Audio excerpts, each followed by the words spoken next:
नमस्कार। मैं हूं आपका दोस्त विजय विद्रोही। आप मुझसे जुड़ चुके हैं, इसके लिए आप सबका तहे दिल से शुक्रिया। और अगले 5-7 मिनट में आपसे जुड़े रहने की कोशिश करूंगा। आप में से बहुत से लोग कहते हैं कि मैं राजस्थान पर वीडियो को क्यों नहीं बनाता। राजस्थान में ही मैंने लंबे समय तक पत्रकारिता की है और अभी भी मैं जयपुर में हूं अपने घर पर। तो चलिए एक वीडियो राजस्थान पर कोशिश करेंगे। हर हफ्ते कम से कम एक वीडियो राजस्थान पे शुरुआत में, फिर उसके बाद विधानसभा चुनाव नजदीक आते जाएंगे तो फिर तो फील्ड में निकलना ही पड़ेगा, जनता के बीच में जाना ही पड़ेगा, जैसा कि सचिन पायलट जा रहे हैं जनता के बीच में। दो चीजें एक साथ हो रही हैं। सचिन पायलट जनता के बीच में जा रहे हैं, जाट बेल्ट में खास तौर से जा रहे हैं, गुजर बेल्ट से अलग जाट बेल्ट में जा रहे हैं। उधर मुख्यमंत्री अशोक गहलोत जयपुर में चिंतन शिविर कर रहे हैं, अपने मंत्रियों के साथ बैठकर, अपने अफसरों के साथ बैठकर आकलन कर रहे हैं कि पिछले 4 साल में सरकार का कामकाज कैसा रहा और अगले 1 साल में, अब चुनावी साल शुरू ही हो गया है, क्या क्या और कर देना है, बजट किस तरह का तैयार करना है। था ले रहे हैं वो, और सचिन पायलट था ले रहे हैं जनता के बीच जाकर। कितनी अच्छी स्थिति है, कितनी आदर्श स्थिति है कि एक मुख्यमंत्री चिंतन में लगा है, एक युवा नेता जनता के बीच में है। लेकिन राजनीति में सब कुछ ऐसा ब्लैक एंड व्हाइट नहीं होता। ब्लैक एंड व्हाइट हो तो फिर कितना आसानी हो जाए राजनीति को समझना। बहुत कुछ ग्रे भी होता है। अब सचिन पायलट के हिसाब से देखें तो खबर ये आ रही है, मीडिया के सूत्र ये कह रहे हैं कि वो अपनी ताकत का प्रदर्शन कर रहे हैं, वो आखिरी दाव चल रहे हैं, वो प्रेशराइज करना चाहते हैं राहुल गांधी को, जिनको वो अपनी पॉपुलैरिटी अभी भारत जोड़ो यात्रा के दौरान दिखा चुके कि देखिए जनता युवाओं को चाहती है, युवा नेतृत्व तो चाहती है, और ये हाई टाइम है जब उनको मुख्यमंत्री पद की कमान सौंप दी जाए। वो इस बहाने अशोक गहलोत को भी दिखाना चाह रहे हैं और आला कमान को सुनाना चाह रहे हैं। कुछ लोग कह रहे हैं कि सचिन पायलट ये अब गारंटी ले लेना चाहते हैं कि 2023 का विधानसभा चुनाव उन्हीं के नेतृत्व में लड़ा जाएगा, और अगर पार्टी जीत कर आती है तो उन्हें ही मुख्यमंत्री बनाया जाएगा।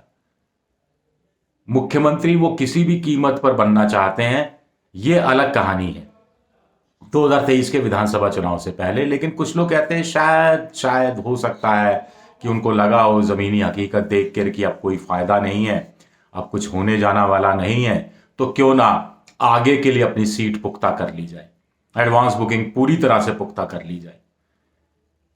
इसके लिए तो राहुल गांधी को तैयार हो जाना चाहिए। इसमें क्या दिक्कत है? इसमें तो अशोक गहलोत को भी तैयार हो जाना चाहिए। क्या दिक्कत है?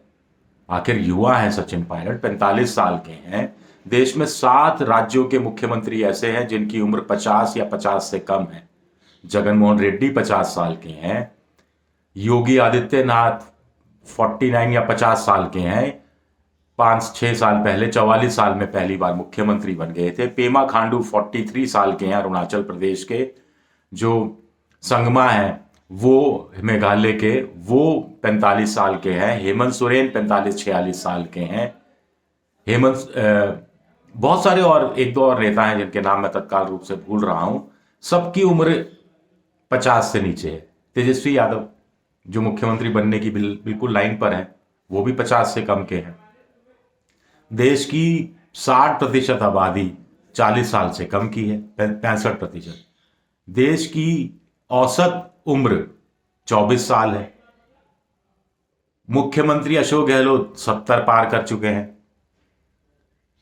3 बार मुख्यमंत्री रह चुके हैं, 3 बार केंद्र में मंत्री रह चुके, 3 बार प्रदेश अध्यक्ष रह चुके। तो अब आगे के लिए दिसंबर तक रहें, अपना काम करें, और पार्टी जीत कर आती है तो बहुत अच्छा, अगर पार्टी नहीं जीतती है तो दोनों सूरत में सचिन पायलट चाहते हैं कि उन्हें कमान सौंप दी जाए, ताकि वो नए सिरे से पार्टी को खड़ा कर सकें अगर पार्टी 2023 में हार जाती है तो। अब एक युवा नेता इतनी बड़ी जिम्मेदारी लेने को तैयार है तो इसमें किसी को क्यों दिक्कत होनी चाहिए। लेकिन दिक्कत यहां यह है कि सचिन पायलट के नेतृत्व में 2023 का विधानसभा चुनाव लड़ा जाएगा, इस बात की घोषणा आधिकारिक रूप से किसी पार्टी का राष्ट्रीय नेता, राष्ट्रीय अध्यक्ष या फिर राहुल गांधी नहीं कर सकते। इसका सीधा सीधा मैसेज जाएगा कि अशोक गहलोत के 5 साल बिल्कुल विफलता के साल रहे हैं। अशोक गहलोत की सरकार पर अविश्वास हो गया है, खुद कांग्रेस को अविश्वास हो गया है। तो बची कुची जो थोड़ी बहुत संभावना है कांग्रेस के राजस्थान में जीतने की, वो खत्म हो जाएगी। मैं कोई सचिन पायलट को निरुत्साहित नहीं कर रहा, लेकिन इसका एक दूसरा तरीका है, एक दूसरा तरीका है जिस पर अशोक गहलोत को सहमति के साथ लेना चाहिए राहुल गांधी को, और कुछ घोषणा करनी चाहिए। सचिन पायलट को एक जिम्मेदारी दी जाए। प्रदेश अध्यक्ष, मुझे नहीं लगता अशोक गहलोत इसके लिए सहमत होंगे। 2 पावर सेंटर हो जाएंगे, फलाना ढिमका, बहुत सारा बवाल मच जाएगा, शायद इस तरफ नहीं दें। प्रभारी समन्वय, कोई समन्वय की टीम बनाई जाए, कोई चुनाव का स्क्रीनिंग कमेटी सी बना दी जाए जिसकी कमान सचिन पायलट को सौंप दी जाए। तो ऐसा होगा तो जनता के बीच भी जाएगा, कांग्रेस के कार्यकर्ता के बीच भी जाएगा मैसेज, और कांग्रेस के जो विधायक पद के उम्मीदवार हैं या मौजूदा विधायक हैं उनके बीच भी एक मैसेज जाएगा, और एक जिम्मेदारी भी मिलेगी, और जनता धीरे धीरे समझ जाएगी कि ये ट्रांसफॉर्मेशन ऑफ पावर है। क्या ऐसा हो पाएगा? अशोक गहलोत को लगता है कि उनकी राइट टू हेल्थ वाला जो अभी आना ही वाला है बिल, इस सत्र में पास हो ही जाएगा। इसके बाद इंदिरा रसोई, उसके बाद युवाओं को समर्पित बजट, इसके बाद शहरी मनरेगा, इसके बाद अंग्रेजी माध्यम के स्कूल, सरकारी स्कूल अंग्रेजी माध्यम के। तो ये तमाम चीजें हैं जिसके आधार पर वो विकास के नाम पर चुनाव लड़ेंगे और जीतेंगे भी, और जीतेंगे तो फिर चौथी बार मुख्यमंत्री के भी दावेदार हो जाएंगे। अब मुझे नहीं मालूम चौथी बार वो मुख्यमंत्री के दावेदार उस रूप में उभर कर आएंगे या कामयाब होंगे, लेकिन सचिन पायलट को पूरा डर है कि अशोक गहलोत कुछ ना कुछ ऐसा जादू चला देंगे कि चौथी बार भी मुख्यमंत्री बन जाएंगे और सचिन पायलट टापते रह जाएंगे। इसीलिए वो पुख्ता व्यवस्था कर देना चाहते हैं। कहानी यहां उलझती है कि मेरे हिसाब से एक सीधा सा फॉर्मूला है कि सचिन पायलट को एक कोई जिम्मेदारी दे दी जाए, एक चुनाव समन्वय समिति बना दी जाए, हिमाचल प्रदेश की तर्ज पर, जैसा हिमाचल प्रदेश में किया था कि किसी के नेतृत्व में चुनाव नहीं लड़ा गया था, सामूहिक नेतृत्व में चुनाव लड़ा गया था। अलग अलग नेताओं को जो मुख्यमंत्री पद के संभावित उम्मीदवार थे एक बड़ी बड़ी जिम्मेदारी दे दी गई थी। उसके बाद प्रतिभा सिंह, उनको कहा गया कि केंद्र की राजनीति करती रहे, बेटे को मंत्री बना दिया नई सरकार ने। ऐसे ही अगर कांग्रेस जीत कर आती है, सचिन पायलट मुख्यमंत्री बन जाए, वैभव गहलोत को केंद्रीय मंत्रिमंडल जो बने सचिन पायलट का, उसमें मंत्री बना दिया जाए।